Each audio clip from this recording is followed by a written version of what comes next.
Wonderful. I'm Susie. I'm the librarian here tonight, and these are Jerry and Ed. And thank you so much for coming. And I'm excited for you to hear about this compelling topic. Just wanted to remind everybody that our presenters are generally helped bring them in by the Friends of the Library, who fund most of our programming through their book sales and other fundraising efforts, and so I wanted to thank them as well. Okay.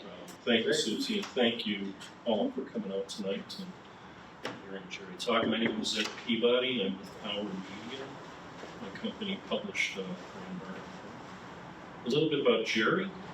Jerry was born in Detroit, raised in Oak Park, currently lives in Franklin. He served as a federal. He served as a federal judge for about 27 years, including 7 years as chief U.S. district judge for one of the largest districts in the country. While serving as chief judge, he was tapped to be the chief mediator in the Detroit bankruptcy case, the largest and most complex municipal bankruptcy in America's history. Prior to taking the bench, he was a partner with Miller Canfield in Detroit. He began his professional career in the United States Senate as a legislative assistant to U.S. Senator Bob Griffin of Michigan. He obtained his undergrad from Kalamazoo College and attended law school at George Washington University. He taught at a number of law schools for 26 years and is co-author of 2 law books. He is now with a firm called JAMS, which is the largest provider of mediation services and helps people resolve their differences without having to go through expensive litigation. A little bit about tonight's program. I'm going to interview Jerry. We do kind of an inside the actor's studio type of Q&A interview. Jerry also likes to give a brief reading from the book. Then we'll open it up to some Q&A with the audience and conclude with book sales and signing. The book is $29.95. Unfortunately, my Square program is not working, so if you want to purchase a copy of the book tonight, I can take cash or a check. Otherwise, it is available for sale on Amazon, or if you go to grandbargainbook.com, you can purchase it online. Better purchase it. Grandbargainbook.com. So before we start, has anyone in the room read the book yet? Okay, great. So we're going to start by kind of setting the stage for the bankruptcy. And Jerry's going to take us back to 2013 and paint for us a picture of what Detroit's condition was like at the time. How bad really was it? And why did the city land in bankruptcy in the first place? Thanks, Ed. Thanks, everybody, for coming out. I grew up not very far from here. I grew up in Oak Park, about 2 miles from here. So this is old home for me. When I think about how Detroit got into bankruptcy, there's a great line in Ernest Hemingway's book, The Sun Also Rises, when one of the characters is asked, how the hell did you ever end up in bankruptcy? And he says 2 ways, gradually, then suddenly. And that was true for Detroit. Detroit, for decades, had been headed toward insolvency. And the city was in denial. It was not really doing much to pull itself out. And it was continuing this downward spiral. And when I think about Detroit's dysfunction as a city back then, and I'll talk a little bit at the end about where Detroit is now, because it's almost a miracle if you follow the news. There was just an article in the New York Times. And did you see the article in the New York Times last, I think it was Friday, about Detroit's comeback? So it's exciting. But I think about Detroit's dysfunction in 2 parts. The financial condition of the city, which of course is the test for insolvency and bankruptcy.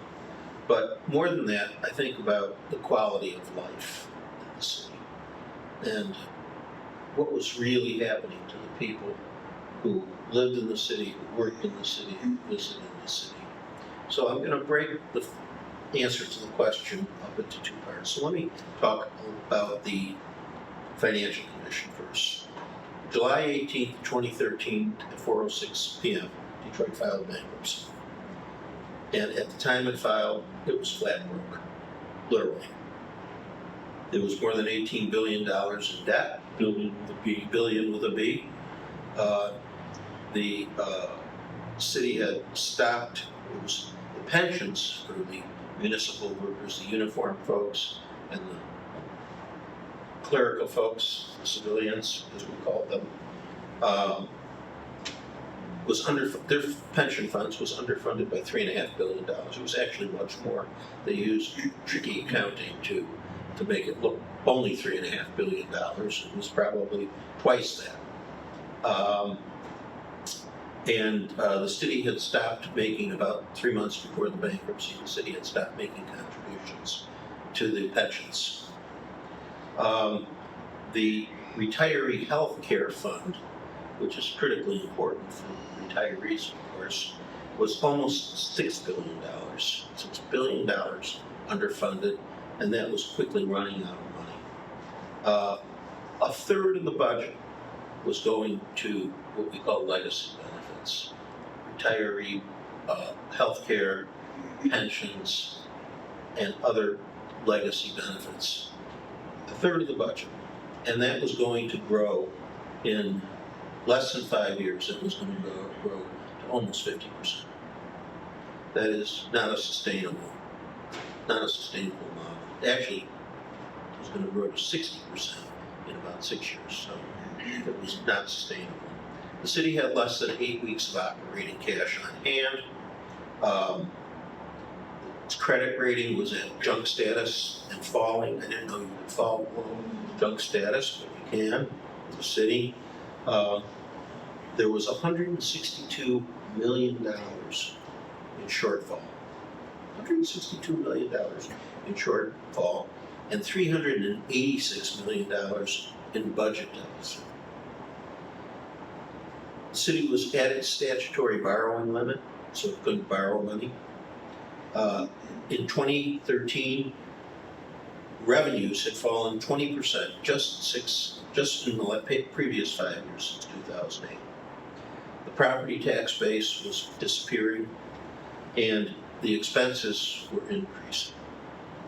Obviously, I could go on much more but I don't want to get into the weeds of the financial dysfunction. But it was headed toward oblivion.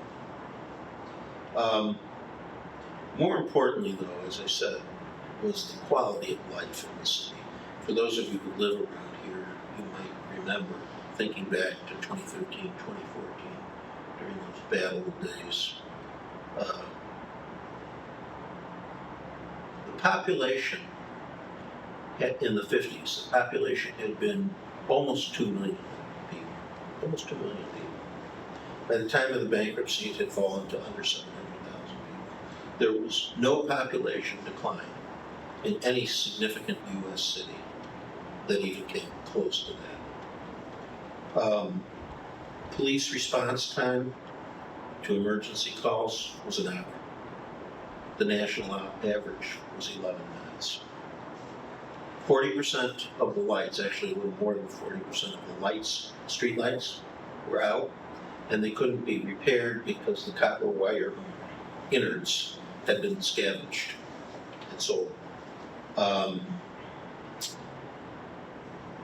Police and firemen hadn't had a contract, collective bargaining agreement for years. And they'd been taking cut after cut after cut. So what was happening was the police and firemen and the emergency response people, EMS folks, they would be trained in Detroit, they'd stay for 3 or 4 years, and then they'd come out to the suburbs where they could make twice as much money. There were 150,000, think about this, 150,000 blighted homes and vacant lots in the city. 150,000. That's bigger than most cities.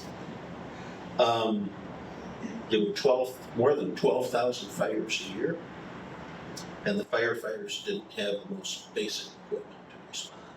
They were short on fire trucks, they were short on pumps, they were short on... In fact, in many of the stations, the fire stations, they didn't have adequate alarm systems. There was on 60 Minutes, there was a story that because they didn't have alarms, what the firefighters would do is they would take a Coke can and fill it up with coins, and they put it on the fax machine, because alarms would also come in over the fax machine. Of course, the fax machine would, vibrate, and the Coke can would fall over, and that was the alarm. Garbage wasn't being picked up, snow wasn't being plowed. The water system, the old DWSD, Detroit Water and Sewerage System, was, in that euphemism, beyond its useful life. Anybody who lives around here knows what that meant. Floods, collapsing of interceptor systems, and the debt on the water and sewer system was over $6 billion.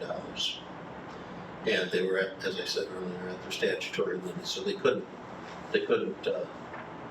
borrow. And that's where Detroit was at the time of the bankruptcy. All of the national writers were referring to Detroit as urban porn, you may remember, or an urban jungle. And there were pictures on the front page of all the national media of, abandoned factories. On the cover of my book, I have one of them. Nobody was taking bets on Detroit coming back, ever. So that's what we faced. And you called it service delivery and solved. Service delivery and solved. Which basically meant the city was no longer a city. Yeah. But what do you do? City, unlike private companies, cities can't go bankrupt and stop paying their bills. So that was what we were faced with. When I was appointed as the mediator, my job was to get deals. Deals with creditors. There were 170,000 creditors. Vendors, bond holders, union members, pension holders. 170,000. So that's where we were. So here you are a federal district judge, and you get pulled into what looks like to me like a no-win situation, 172,000 creditors. Can you tell us a little bit about how you came to be the chief mediator in the case and why you decided to take on this? So just a little background to that. I learned at about the time of the filing of the petition that the bankruptcy judge to preside over the case was to be appointed by the chief judge of the Court of Appeals, the Federal Court of Appeals. I was on the district, the Sixth Circuit Court of Appeals, right? And the chief judge was Alice Batchel, who I knew very well. We had sat together as judges. We were doing administrative stuff together, so I knew her very well. So the chief judge of the bankruptcy court and Judge Steve Rhodes came over to talk to me, and they acquainted me with the fact that the bankruptcy judge was going to be appointed by the chief judge of the Court of Appeals, which seemed very odd to me because that was a complete exception to our really ironclad rule that cases are assigned and judges are assigned by a computerized deck shuffle. That's to prevent people from judge shopping. So that seemed very odd to me. But the more we talked about it, the more I understood why. And so I also sort of saw where this conversation was going. And Phil Sheffield, who was the chief judge of the bankruptcy court, sort of asked me, after he had told me that Alice Batchel would be making the appointment, if I thought that she might call me, since I was chief judge of the district court. And I said, well, if I were in her position, I certainly would. I'd want some input from the local court and the local bankruptcy court, so I certainly would. So he said, you got to picture this. We're sitting in my office at this enormous conference table. Steve and Phil are sitting next to me. And Phil asks me, do you have any thoughts on who you might recommend? Well, there are 7 bankruptcy judges, including Phil and Steve. So it was a little bit of an awkward question there.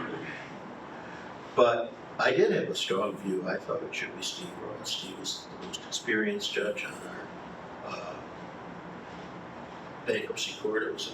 We had a very talented bankruptcy court, but there was nobody like Steve by virtue of his experience, his administrative skills, because this was going to be a monster of a case, by virtue of his judicial ability, by virtue of his knowledge of the bankruptcy court. Steve was the immediate thought, so I said, Phil, I do. I said, you have a very talented diplomatic. I said, you have a very talented bench. I think any of your colleagues, including you, could handle this case very well. I said, but there's one judge who I think his whole career has prepared him for this. And he's sitting right here. So that was how that got started. And then they asked, the next day they called, they asked if they could come back for some quote follow-up. In the meantime, I wanted to, neither of us wanted to get too far ahead of our bench levels, because this was going to be a very high profile appointment, very high profile decision. So I spent a lot of time calling my colleagues, and almost everybody agreed that Steve should be the one. So then,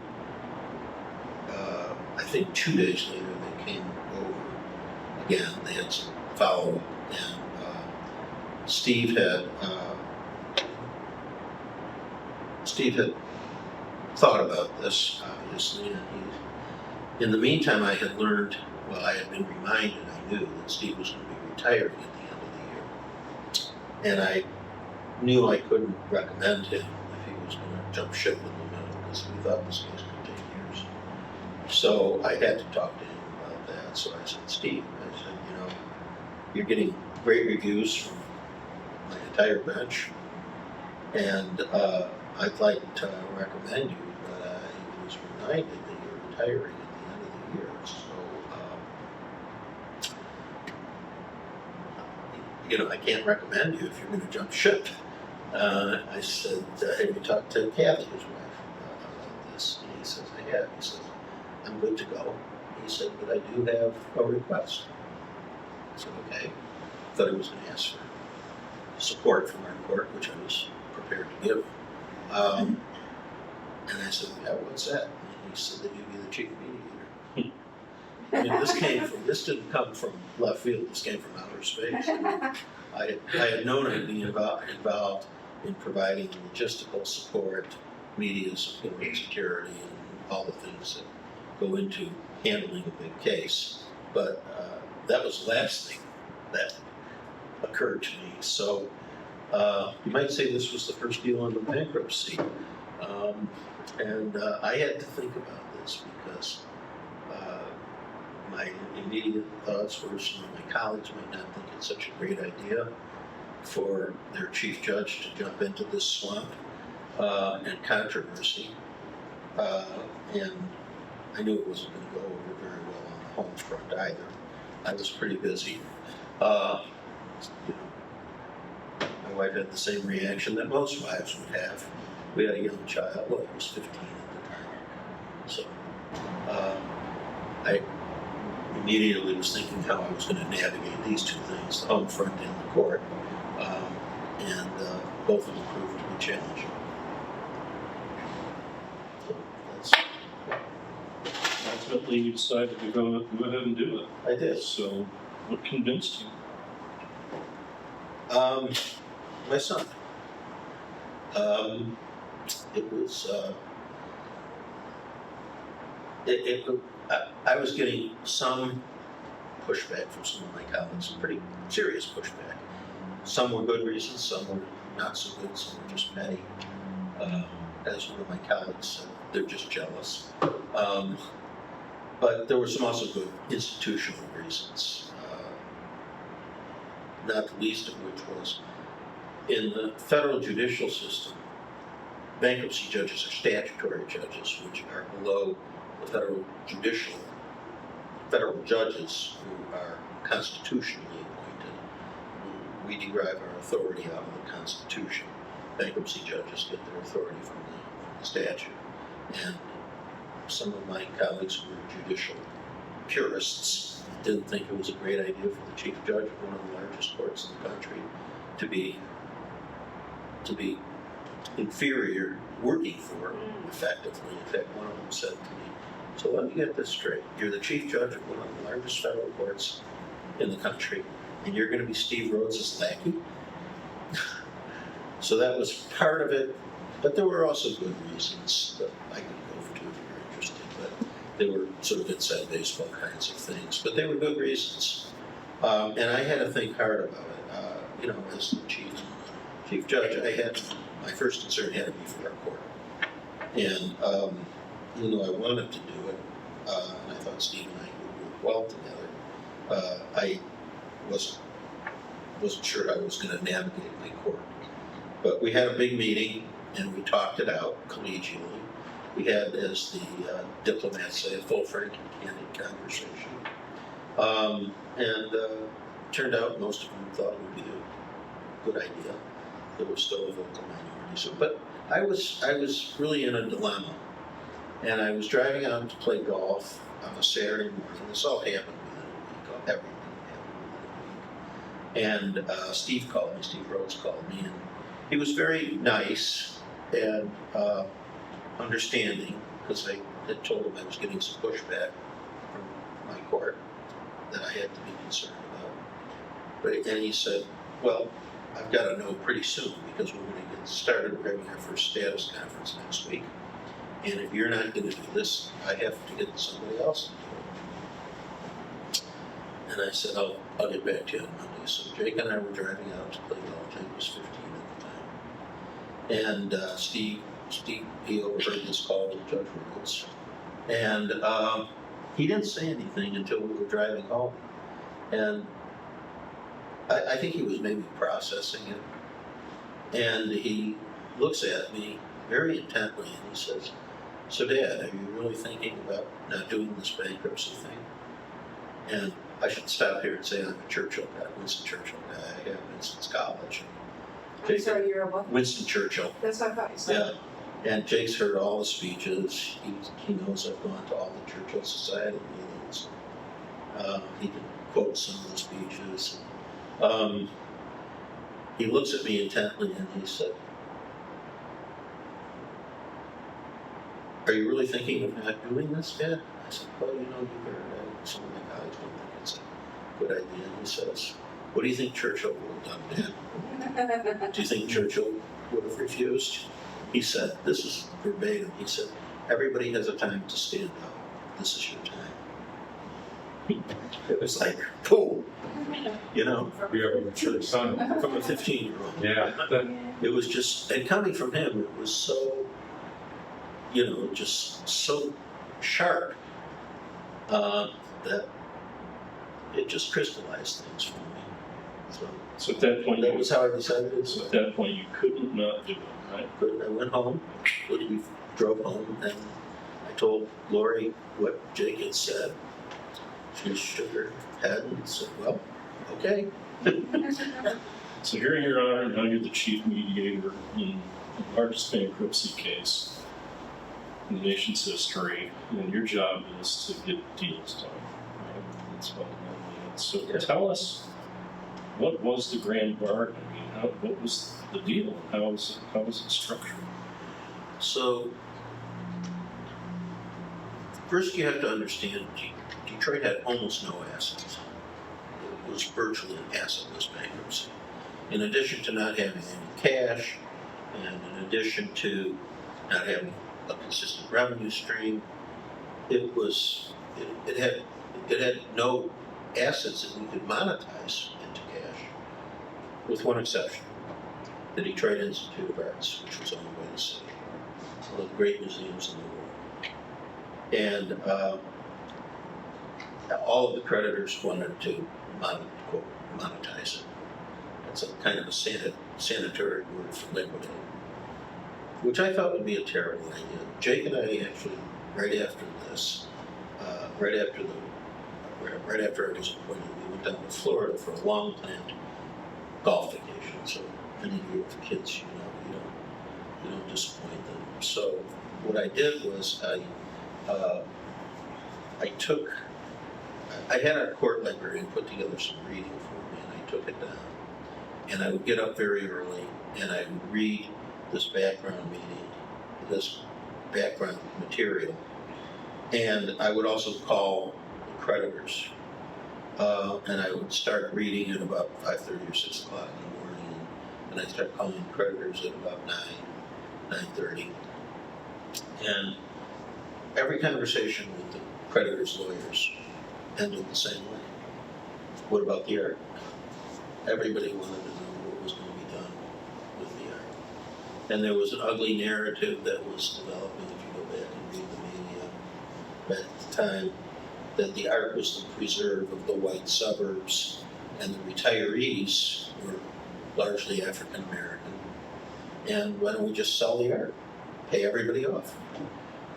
I thought this was a terrible idea. Detroit had been cannibalizing its heritage to mortgage its future for decades.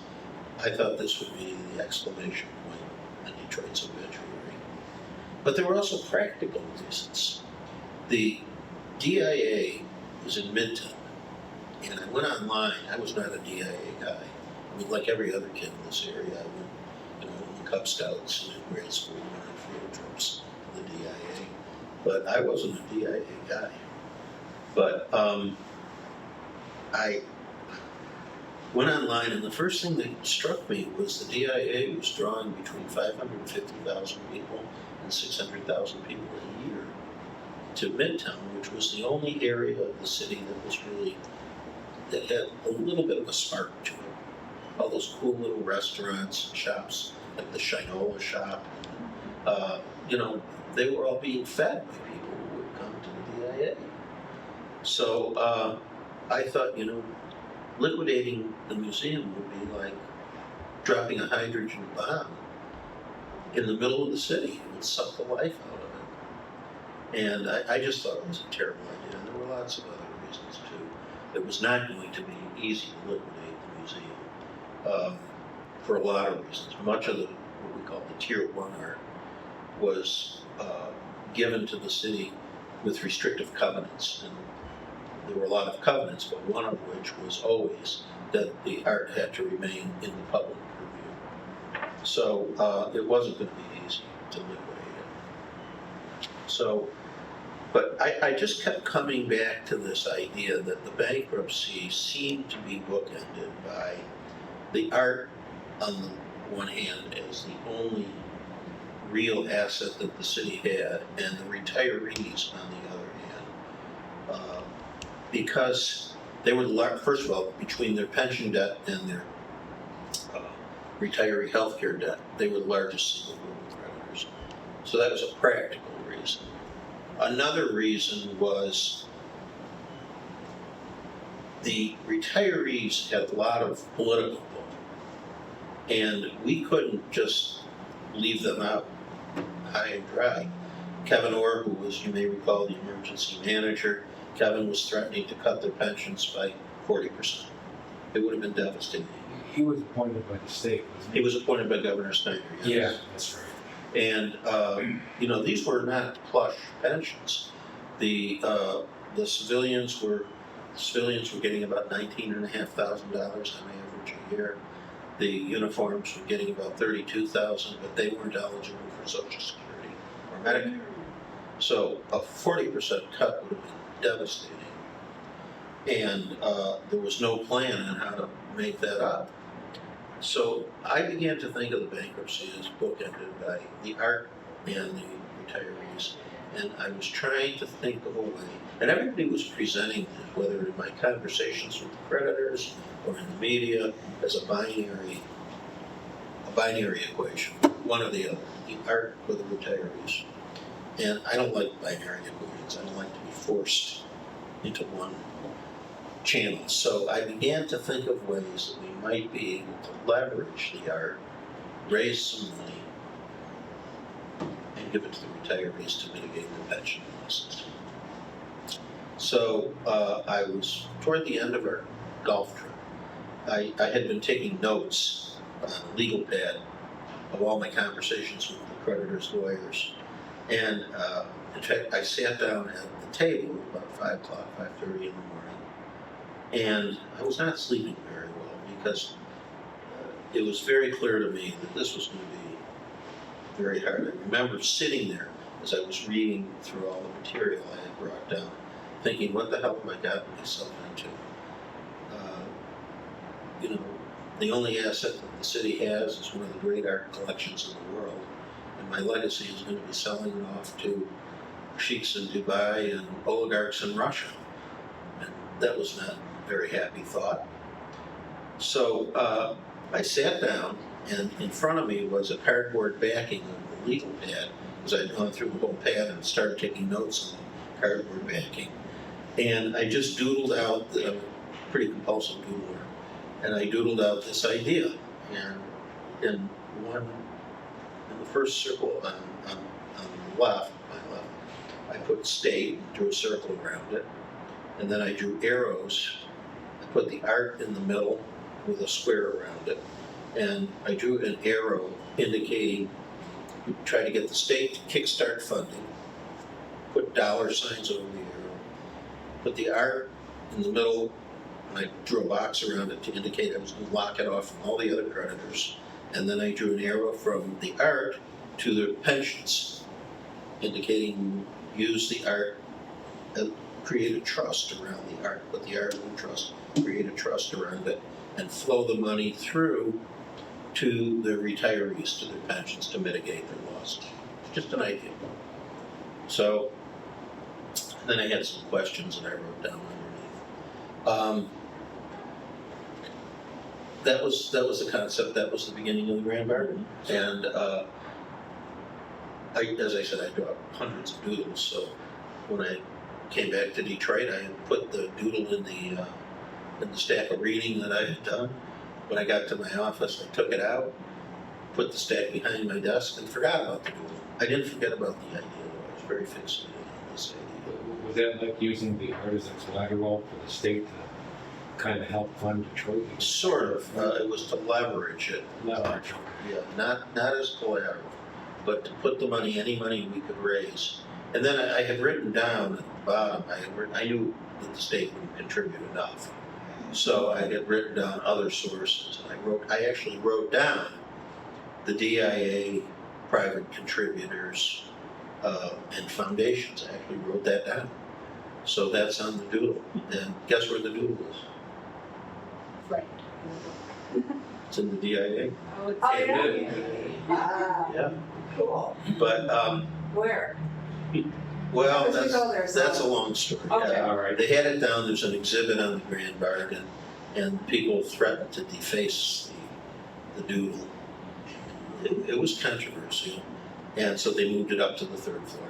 Oh, okay. But it was, it was just an idea, and to show you how little I thought about it, I forgot completely about this doodle until about 6 months later.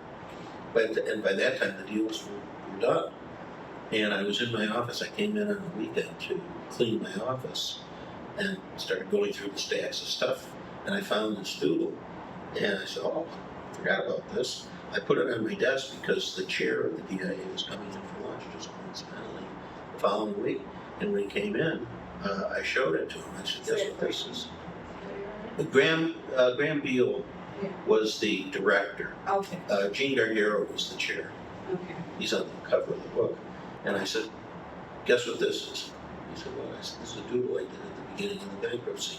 He looks at it and he says, that's got to hang in the museum. So there I am. And so it does. And so it does. I still don't understand how you leverage the art if it's not collateral. I mean, I don't. So the art, we leveraged it by getting people to believe in the idea that if we could get enough money to mitigate the pension losses, that would start a chain reaction in getting deals in the bankruptcy, and it would lead to getting Detroit out of the bankruptcy. I had no idea how much we'd need, but we raised ultimately almost $1 billion. And we took that money and we put all of the money, gave it to the city to buy a 10-year holiday for making pension contributions. So the city did not make a pension contribution until this year. For 10 years, didn't make a pension contribution. Yes. I'm sorry, but so if I'm an investor in your art idea, I still don't understand.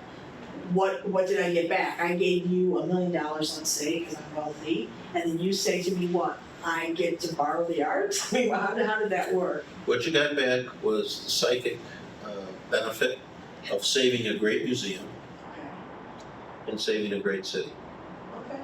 In your doodle, the first. And that's what happened, which I donated to the museum. In the doodle, you had the state, right? So I had the state. Your initial idea was, let's go to the state, let's see if we can get them to kickstart Yeah, funding. that didn't work too well. By kicking money in. How many times did you get a no from the state? Well, Yeah. Rick Snyder, the governor, Yeah. you may remember, Rick was an old friend of mine. He had actually worked for me. Huh. So I knew him pretty well. And the first time I went to him, his mantra was relentless positive action. Well, he wasn't so positive. He was very nice. He said, we want to be helpful and we want to do things, we can do in-kind things, but I don't think we could persuade the legislature to what was being called a bailout for Detroit. Remember, there was a conservative Republican Tea Party legislature in both the State House and the State Senate. So he said it would be very hard to persuade them. But I kept asking. One of his staff members finally called me, Dennis Muchmore, and said, Judge, what part of no don't you understand? But I kept pushing. I didn't really have a plan B. And finally, what happened was I ran into Miriam Nolan, who was on the cover right in the middle. She was president of the Community Foundation, and she asked me how things were going. I ran into her at the deli across the street from the courthouse. And I said, not so great, but I've got an idea and I'd love to talk to you about it. So could you come over later in the week and I'll tell you about the idea. Remember, I had written down foundations. And I knew that Miriam was not only well connected to Detroit, but internationally in the philanthropy world. She was a very well respected person. So she came over and I had with me I had appointed a team of 6 mediators. And she came over, I had one of my mediators, Eugene Dreiker, who was a fabled lawyer and a close friend of mine. I wanted him to be there because he knew Miriam well too. And I spun out this idea. And she said, so what are you thinking? I said, we're not getting much of a reception from the state. So I need somebody else to kickstart the funding. And she said, okay. And I said, how about your friends in the foundation community? And she looked at me and she said, how much do you know about foundations? I said, not very much, except that they have a lot of money for good causes. And we need a lot of money, and Detroit's a good cause. And she said, well, the first thing you should know is foundations don't work together. They have their own mission silos, and they work separately. And she said, even during Katrina, the hurricane, and 9/11, we didn't work together. So she said, that's the first thing. And the second thing is, sounds like you need a lot of money, and you need it quickly. Grant making is not quick, even for small grants. We don't work quickly. So I persisted, and I said, Miriam, if you could call your colleagues, have them come to Detroit, I'll bring my mediation team and we'll tell them about what's really happening in the bankruptcy and in the mediations. And she said, well, I'll do what I can. And true to her words, she sent me a list of her colleagues' email addresses. I was in my office, and that night I sent an email to all of them, and within 11 minutes, Darren Walker, who was the president of the Ford Foundation, second largest foundation in the world. He had just been appointed in June. This was now, by now it was like October, it was October by now. And he said, I'll be there November 5th. And then we started getting emails from, they'd obviously been talking. And I started getting emails from all the foundation presidents.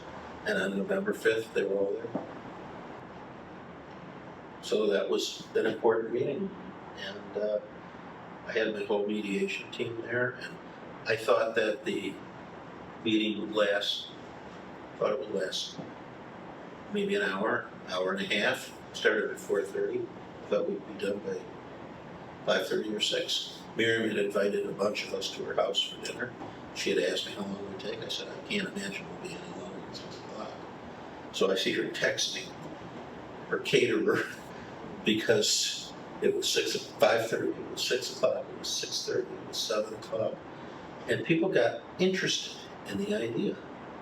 And these side conversations started.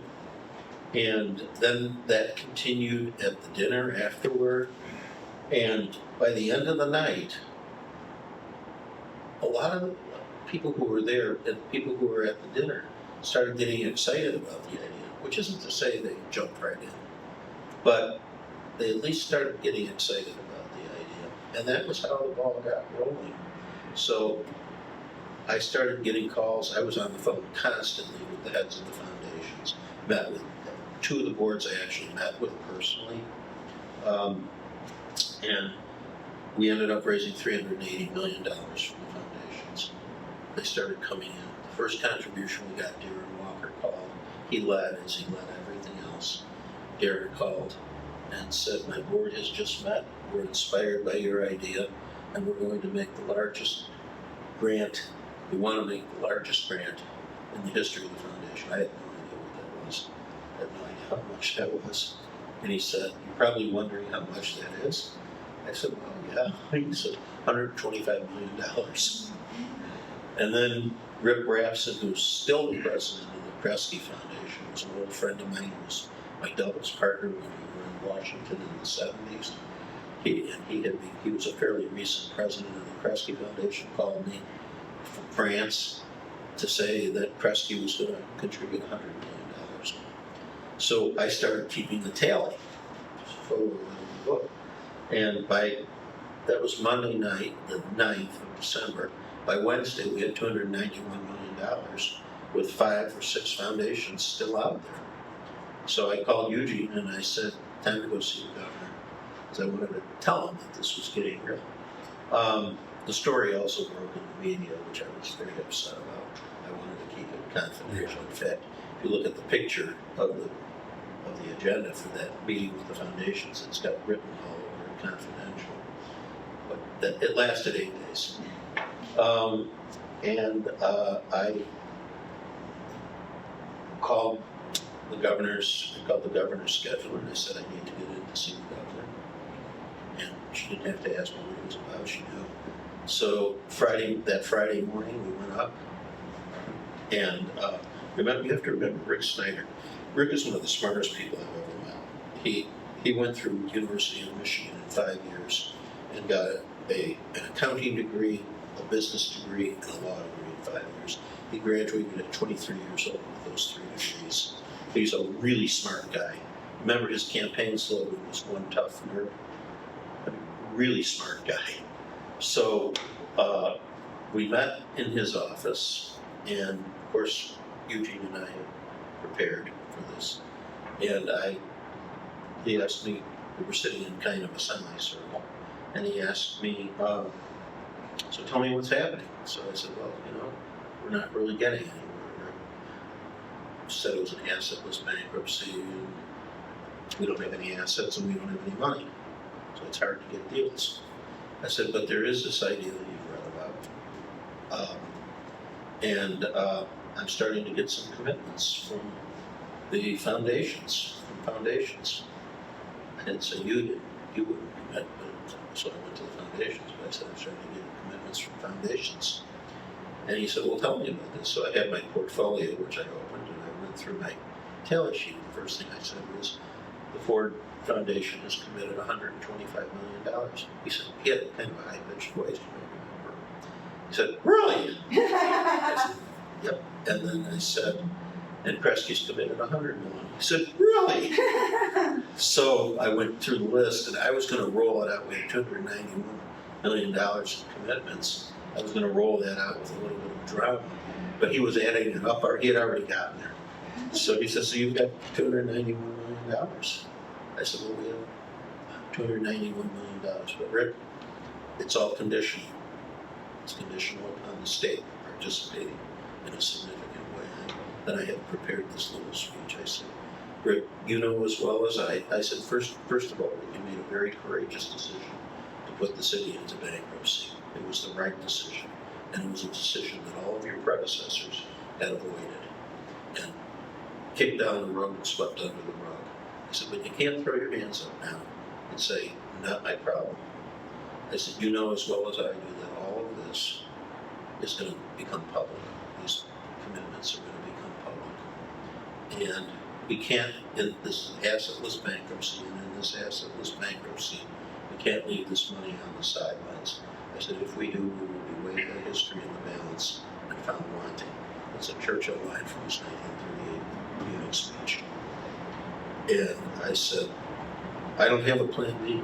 I said, we've got to take advantage of this. He said, so what are you asking?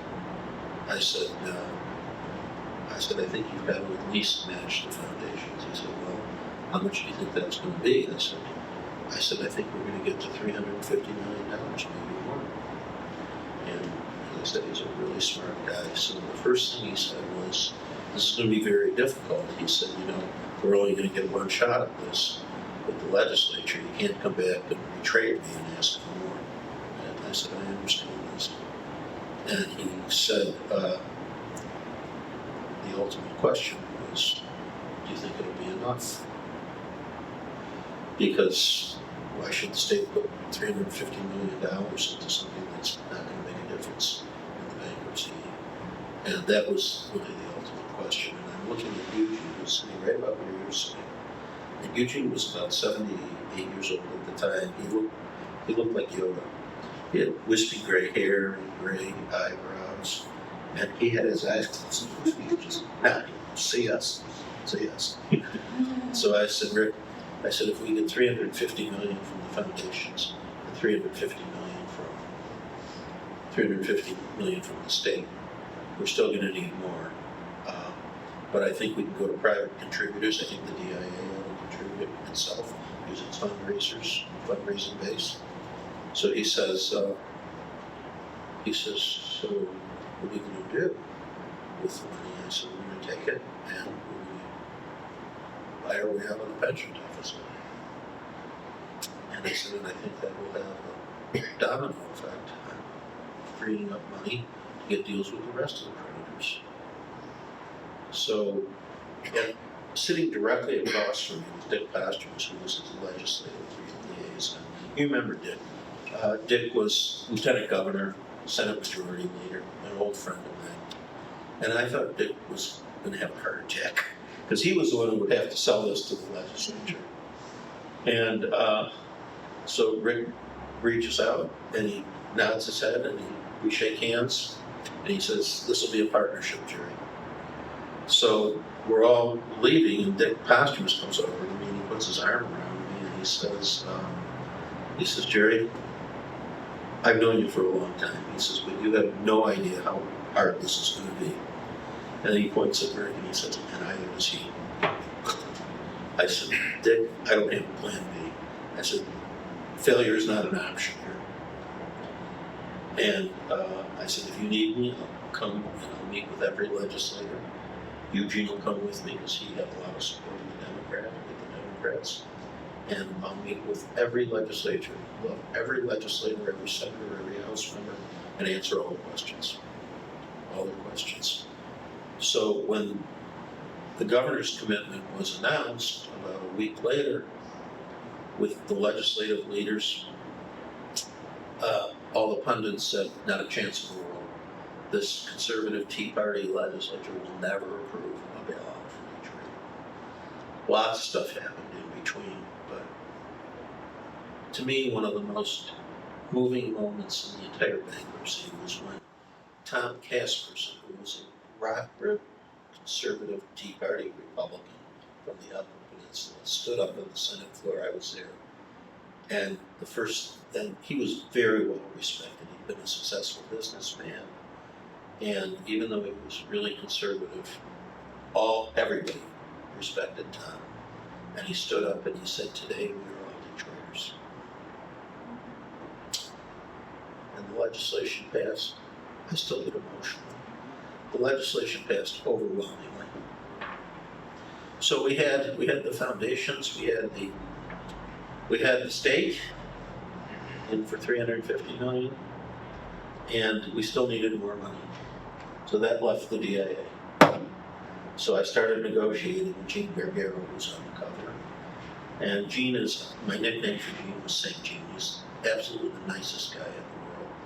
And it was painful for him because the DIA always struggled with its fundraising. And now we were asking him to come up with a significant amount of money.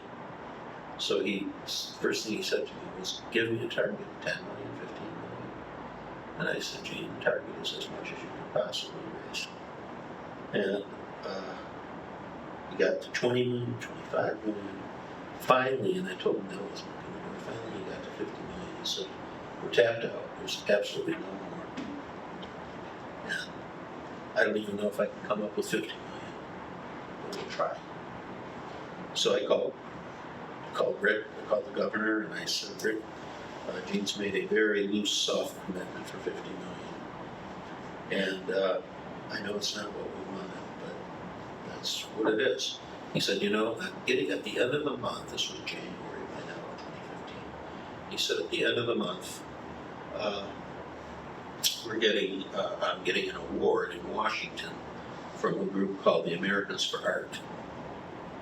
And I'm going to take Gene with me and I'll talk to him. So the night before, you got to remember he's a CPA. The night before he was going to Washington, and we had talked many times, strategizing what he was going to say, and we had never talked about this. The night before, at about 10 o'clock at night, my phone rings, and my BlackBerry, Rick Steiner, he says, guess what I've been doing for the last 2 hours, Jerry? I said, what? He says, I've got the DIA's audited financials. I can see how we can save $5 to $6 million a year. I said, really? He said, yeah. And then he dives into this accountant speak, which I totally didn't understand. We called it dolphin speak because he loved to talk this stuff. And I said, okay, Rick, what are you going to do with this? He said, I'm going to ask Gene for $100 million tomorrow. I said, Rick, get the award first. And the next morning he calls me, late morning, he calls me and he says, I had a very productive breakfast with Gene Berkley today. I said, great, how productive? He said, I got you $100 million. I said, really? He said, yeah. But even smart people like Rick hear what they want to hear. There's a line, Paul Simon, there's a song called The Boxer. There's a line, a man hears what he wants to hear and disregards the rest. And I thought, what, I better confirm this with Gene. But I waited because I wanted to hear it from him fresh because I knew he would call me. So he called me early that afternoon and he says, I had breakfast with the governor this morning. I said, how did it go? He said, he still sounded completely overwhelmed. He said, it was the most expensive breakfast in history. So that's chapter 15. That's the title of chapter 15. So we had another $100 million, and we actually raised a little bit more than that. With that money, we bought the city a 10-year vacation from making pension contributions, and with the money that saved, we got deals with all the creditors. It's not simple. It was not. Every deal was difficult. We had one of the deals we did was at my barber, became known as the haircut at the haircut, with the governor on my BlackBerry, and every deal was hard fought, difficult, but we got through the bankruptcy. So what was, who were the winners and losers in all of this? What if there had been no Grand Bar? What would the city look like today? I'd shudder to think about it. We'd still be in bankruptcy because there were so many issues that would have had to move themselves through the courts. Whether the pensions could be impaired, whether the art could be sold, whether people really wanted to liquidate the museum. There were just issue after issue. Whether the DWSD could be resolved. One of the deals we did was we transitioned the DWSD to the regional water authority that it is now, the Great Lakes Water Authority. One of the deals we did within that deal is We raised $113 million and $50 million a year for 40 years for infrastructure repair, and that's why the system is coming back together now, because all of that money has gone into the water sewer system. But I don't know what would have happened. I shudder to think about it. I can't imagine. Well, Christie's came in the auction house to evaluate all the art, right? And Might they have were had even to- looking at taking down the Diego Rivera murals and chopping them off. One of the creditors had hired an appraiser, and the appraiser came up with a plan to chop up the Diego Rivera murals and sell them off piecemeal. He said he could make $600 million. So we might have had to liquidate the museum.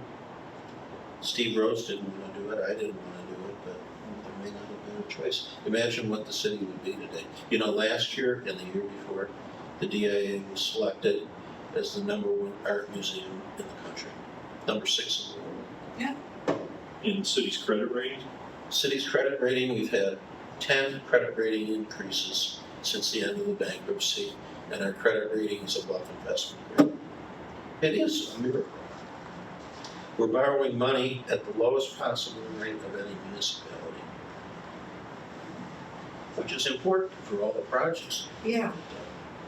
So what I don't understand, okay, so I remember reading about these junk bond holders, and they want their money back. But if you buy a junk bond, and they're already getting a higher rate of return because of the risk of the investment. Right. So my two questions, and you may not be able to answer this, but let's say I invested a $1,000 bond, and over the years, So there weren't $1,000. no, I was just That's making okay. it up for an easy number, okay? Try $1 million. But Okay, fine. Not even $1 million. Okay, Anyway, but, so over the years, I'm getting premium interest rates because of the risk involved with the Right. $1 million. I wonder, A, if those people didn't already get $1 million on that initial investment over the years, but then B, if you invest in a junk bond, it's junk. So why do you expect to be paid back? because of the return. The return, it's a gamble. I mean, people who buy these bonds are basically betting. Exactly, and sometimes you lose, and if you're buying something that is clearly a risk, it's this risky, how can you expect that you're gonna get it back? Well, it sure paid off for them. I mean, Yeah, I've no doubt. they've cashed their bonds in, much higher rates now. They're doing pretty well. So Because those the bonds city's were credit not rating written is- off? No. City's credit rating has gone through, as I said, we have now, I believe it's either the highest or the second highest credit rating of any major city in the country. I'm thinking about when You can't believe how improbable that was, filing the bankruptcy. I bought stock in GM and they went bankrupt and I got a spot, Yeah. so I mean, that was a risk, and so I don't understand why these bondholders. Well, it's more complicated than that, I should say. That's fine. It's I a can long, get to complicated that. Hole. There were different tenor of bonds. Some bonds, only one set of bonds, utility bonds, were secured. The others were unsecured.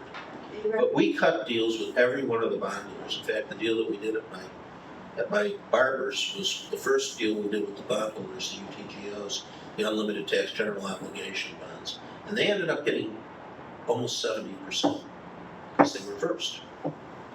So they ended up getting almost 70%. At value, they got 70%. And then the values increased as the city did better. And then one set of the bondholders, the COPs, the so-called certificates of participation, they ended up getting 10%, 13% they ended up getting. And then we gave them some property as well. Property under Joe Louis that was knocked down. We gave them some property around the tunnel, Windsor Tunnel. So they ended up probably, at value, they ended up probably getting, some of them ended up getting 35, 40%, 50%. But that was a good payoff, Which is better than zero. which was better than what they No, it would was have. not 70. I was, if we hadn't been able to, if they had continued to oppose us, in fact, I said there was a cartoon. I started telling, as we started getting deals, I started telling them the bondholders were the most recalcitrant. Retirees were too, but the bondholders were the most recalcitrant. And I would look them in the eye and I'd Bankruptcy is like a train waiting in a station. People who buy the first ticket get the best seats. People who buy the next tickets get the next best seats. People who buy the last tickets get a seat at the back of the train, but they're on the train. And I'd look at it and I'd say, if you don't get on board, you're going to end up in front of the train. So, you know, I was tough with them. Good. It had to be. Do the cops mean pull? No, not even close. But they did get some valuable property. They got the property under Joe Louis, which they've then turned around and sold. And you might, if you drive downtown, you know there's an apartment structure there, and now there's a 30-story hotel going on. So, yes. When all was said and done, was all your foundation money, was all the money basically domestic? Did you have to do anything? We got no From us. international money. No international money? No. Good. I wasn't surprised. Yeah. Because it would have, first of all, it would have been very complicated to get it from an international foundation. But we ended up raising $380 million from foundations, $350 from the state, 100 from the DIA's funders, and then some dogs and cats. My little checks that were coming in, $250,000. How long did, from filing bankruptcy to the grand bargain, how long was that? You mean to the end of the bankruptcy? Yes. Little more than 16 months, which sounds like a long time, but in the municipal bankruptcy world, it's warp speed. Just to show this, every single municipality that was in bankruptcy when we started was still in bankruptcy when we finished. And some of them were in bankruptcy for 5, 6, 7 more years. It was warp speed. That was part of the miracle. But Detroit didn't have time. You know, Detroit was headed toward oblivion. I remember when Mayor Ding, he had a lot of courage to make that initial step to look at all the books of being a businessman himself and the next basketball player and looking at everything. And he basically was heavy-hearted that he had to start the process here. Well, Dave didn't start the process. He was brought along. Okay, well, anyways. But he did come along. Because remember, we took a appointed, lot of blame. the governor appointed, he took a lot of blame, wrongly. Yeah. I mean, this started decades ago, Yeah. wrongly. Yeah. And I like him very much, I respect him, but by the time he became mayor, it was too late. But, yes, So what you might find interesting, Pat and I, we took the bus downtown to Woodward, like got on in Royal Oak and Berkley. And in the 10 years that I took the bus, that took me longer, from like 2010 to COVID, it was amazing. It was a war zone in 2010. And by 2020, you know, the queue line should is see up. it now. I know, it's amazing. it was, Campus Martius was just voted Oh, yeah. #1 public space in town. Is it? And the Riverwalk, I've but worked just downtown. walking down Woodward, all these burned out buildings are, there's, and the I've worked Nichols and downtown for Woodward, 45 beautiful years. apartment. In a 3-block area. Are you in the Theodore Levin? Yeah, I was. Now Yeah. I've moved out. I was in the Theodore Levin building. It's absolutely Gorgeous building. It's gorgeous. It's absolutely remarkable what Detroit looks Yeah. like now. I mean, it's just, you can't make this stuff up. Okay, something else. I grew up in Detroit, and back in the 60s, I stole an ice cream with a girlfriend from a party store. The Detroit Don't worry, the police were statute of called. limitations is Yeah, running. but the Detroit police responded to the call from the store for 2 little girls Really? stealing ice cream. Yeah. And they took you home when it came in? Well, they asked where I lived, and I said I didn't remember, and they said, well, I guess we have to take you to jail, and suddenly my memory improved. And I knew they could take me home. So I'd like to do a short reading. It's about 3 minutes, if I could. This is from the introduction to the book. I wrote this on an airplane. I wasn't going to write a book. I was persuaded by a friend to write a book. So if you read the book, I mean, the book is not a dry recitation of bankruptcy law. It really is a very, very dramatic story.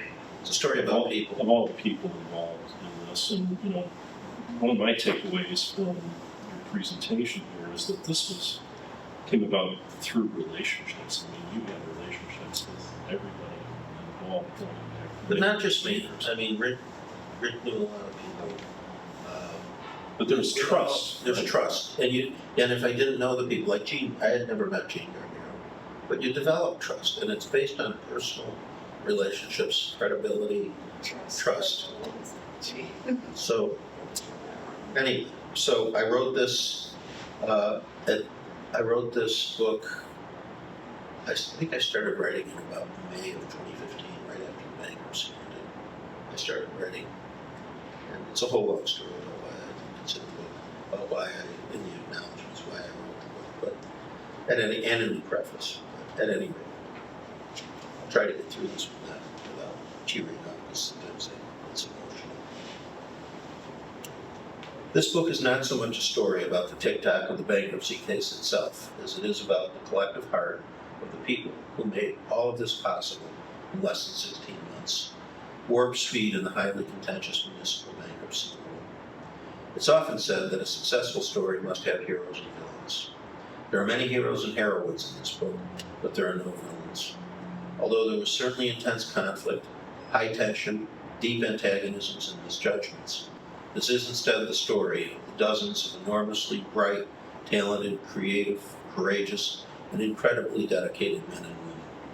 The political and community leaders, lawyers and judges, retirees, financial experts, union leaders and their members, business leaders, financial creditors of all stripes, and visionary philanthropic leaders. All of whom stepped forward together, many at great personal risk and sacrifice, to overcome doubt, distrust, cynicism, rigidity, self-interest, and the ghosts of the city's past failures, to piece together a universally agreed upon plan to rescue and give rebirth to an iconic American original. In a public square filled with pessimism, we found helping hands. In an era of cynicism and partisan dysfunctionality, self-interest, and civic irresponsibility, we found allies among people with good hearts, hard-headed common sense, and uncommon courage. We learned that even in a time of political polarization, with trust in each other, Americans can still find common ground for the greater good. All of us together planted a flag on that common ground and walked away from our work with the hope that others might see it and follow its example. In the end, that's why I decided to write this book, the first telling from the inside of how Detroit was rescued from the brink of oblivion. It's a cautionary tale, but also an inspiring one. In this drama, Americans of all backgrounds come together to reaffirm their heritage of good citizenship and to offer hope to all American cities facing similar challenges. In short, this is the story of Detroit's own Big Bang Theory, of unrelated people and events colliding together by chance in the same time and space to create a universe of new hope and opportunity for a great city and its people. By a quirk of fate, I was privileged to be with this small group of extraordinary people at the center of the vortex of this Big Bang. This is the story of those people and the events that consume them. I hope this story will resonate in every corner of our country where faith in democratic government and civil discourse is vibrant.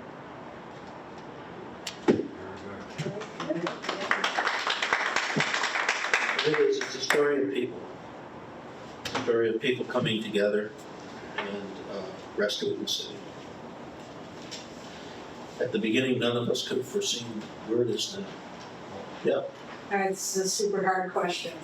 Not sure you can answer it, but you had this crazy idea. Let's just call it a crazy idea. It was crazy. Okay, great. And you made it work, which is amazing. Thank you. Do you see this blueprint as possibly a solution to any of our greater problems and issues in the country that could be solved? Oh, don't get me started. Oh, no. It all comes with people coming together and not being divided.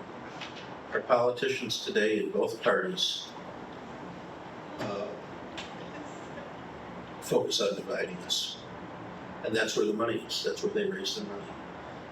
The people on the right raise their money from the interest groups on the right. People on the left raise their money from the interest groups on the left. And the profit is in the division of people. And it's very sad. I worked in politics for a long time. I worked in the Senate. It wasn't like that. Yes, we had our disagreements between Democrats and Republicans and Southerners and Northerners. And we had our disagreements, but I've never seen anything like this where politicians are so committed and dedicated to dividing us. And it starts with people coming together. You can solve problems.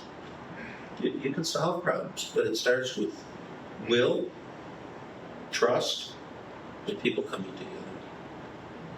And I don't see, I hate to say it, I don't see that happening today. Could any part of your blueprint help the Social Security going bankrupt? That is a completely solvable problem. Yeah. I mean, it really is just numbers.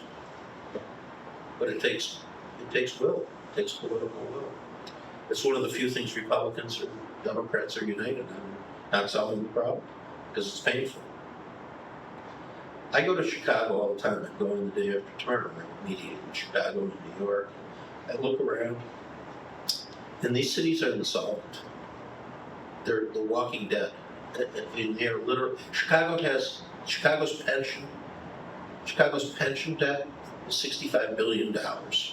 And they keep trying to raise taxes, raise fees. It's not going to work. And people are leaving Chicago. The water tower is half empty. They're in denial. And denial is a river in Egypt. It's not a solution to problems. But you have to make tough decisions. If you're a Democrat, it means offending your base, your unions, and some of the others. If you're a Republican, it means offending the Chamber of Commerce and some of the other Republican constituencies. But that's what it takes. Decades of overpromising. So what fundamentally has changed in the city to keep this from happening again? Well, that's a big question. I think Mike Duggan was a big part of it. Mike did a terrific job, just terrific. And I hope the next mayor will continue doing what he did. Mike brought people together. The business community, the reinvestment in Detroit is staggering. I mean, I felt back then that there was so much money circling around Detroit that if we could just get through the bankruptcy and come in. And almost right after the bankruptcy, Jamie Dimon from Chase came in and invested $250 million. And then all the other investments started coming in. That's what it takes. It's almost like the bankruptcy was like a catalyst to just sort of Getting through the bankruptcy. getting through it, but a catalyst to have more people look at Detroit and go, well, people really love the city. They Yeah. really want to save it. And it's worth saving because previous to that, it was, kind of a worldwide joke, right? And now it's like people go, oh, wow, there's a lot of really great things here. The article in the New York Times, I think it was Friday or Saturday, talks about Detroit's comeback and how miraculous it is. My wife's an architect, and she always, when they were talking about going to get rid of all the art and everything, Attention patrons, the library will be closing in 13 minutes. she And knows the how, computers will be shut off. she It's knows, 10. Please make sure that if you have any books to check out, that you make your way to the circulation desk. Thank you. so she always knew how the culturally important things were, what identified the city, some of the landmarks and some of the things that were in there that was part of the historical makeup of the city. And so he's very much into historical preservation of things and to make things work. We also now have the #1 riverfront in the country. Really? I'm not surprised. That'd be beautiful. And of course, the second bridge is almost done. And the population grew for And the the first time. But that's, to me, thank you, Ed, I forgot to say that. To me, that's the most exciting thing. People are coming back. And you know who's coming back? The kids are coming back. When you see kids out running in the daytime at The the kids are coming back. financial district, They're coming you know back something from that's Los Angeles. Yes. Of course, everybody's living in Los Angeles, but the kids are coming back. Yeah. They're opening restaurants, they're opening art galleries, they're opening bike shops, it's so inspiring when I walk around at lunch to see these kids, 30-year-olds who left and have come back. The restaurant scene in Detroit, if you're into food, the restaurant scene is incredible. And getting articles and coverage. I was in San Francisco of all places, which is a dying town. I was in San Francisco, and there was an article in the San Francisco Chronicle about the food scene in Detroit. I remember when this whole thing was started and everything, and I knew how, I grew up in Ludington, so we were like agriculture and forestry over there, so, and tourism, and a lot of our economy is tourism, forestry, agriculture, natural resources, and Detroit manufacturing.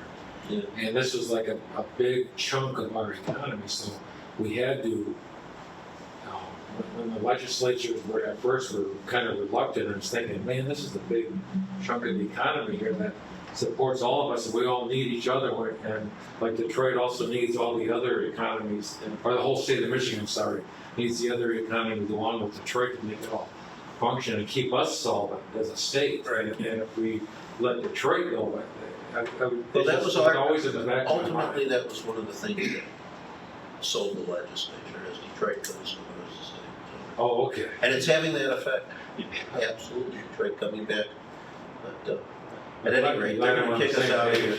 Yeah, well, thank you So all. if anybody wants to buy a book, I'll be happy to sign it. Thank you all again for coming and listening to